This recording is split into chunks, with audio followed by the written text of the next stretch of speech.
Engkau macam ni yang repot roy. Kamera. Je.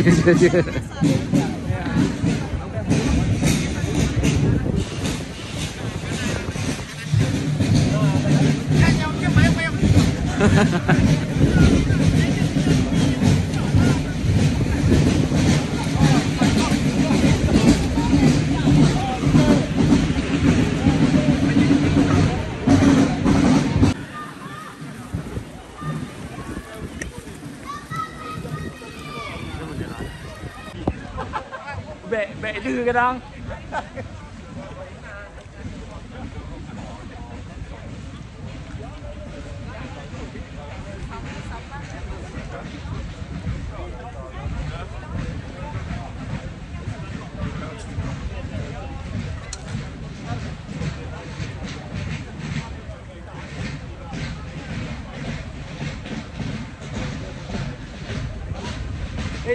Jika pudu aspat kah?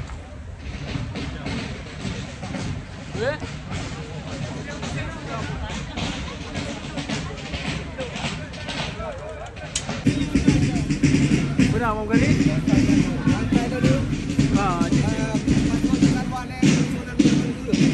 Aduh alih apa okey je. Kita pegang jalan langsung mat TikTok ke? Jadi di rumah dah aje. Gabung dengan telefon dengan anak.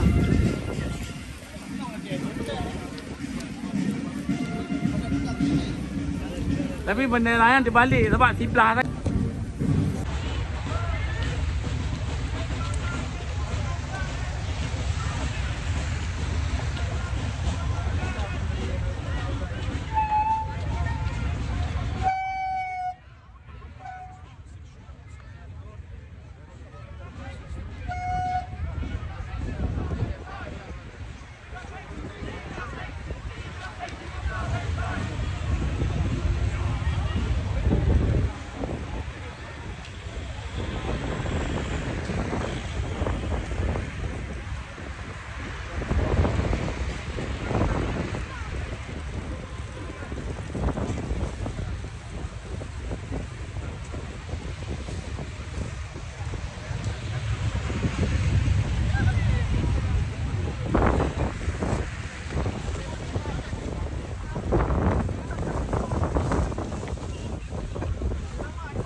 Ada juga.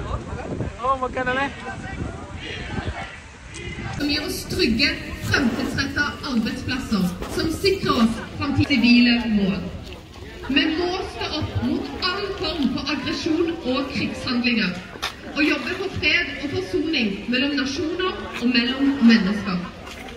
Krig rammer oss alle, og konsekvensene de varer i generasjoner. Kjære arbeidere, la oss bruke denne dagen til å minnes alle de som sto her før oss, de som sikret oss dagens rettigheter, og samtidig huske at det er nettopp sammen vi er sterke og kan vinne frem i de sakene som fortsatt gjenstår. La oss fortsette å stå sammen for å bygge en mer rettferdig og bærekraftig verden for alle.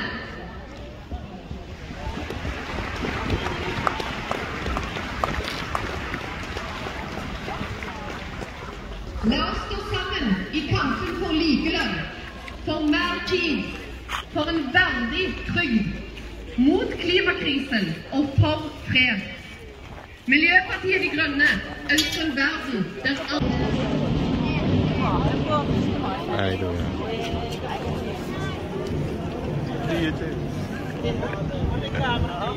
Merdeka,